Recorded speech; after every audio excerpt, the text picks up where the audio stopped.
السلام عليكم. معاكم أحمد العربي. فيديو النهاردة هنتكلم عن أفضل الطرق للمذاكرة في الثانوية العامة. 1. تنظيم الوقت. اعمل جدول يومي.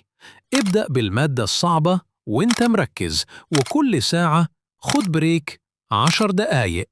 استخدم تطبيقات زي جوجل أو نوتيشن. 2. التطبيقات المفيدة. فورست يخليك تركز وتبعد عن الموبايل. جوجل كيب تكتب ملاحظاتك. 3. المصادر الأونلاين.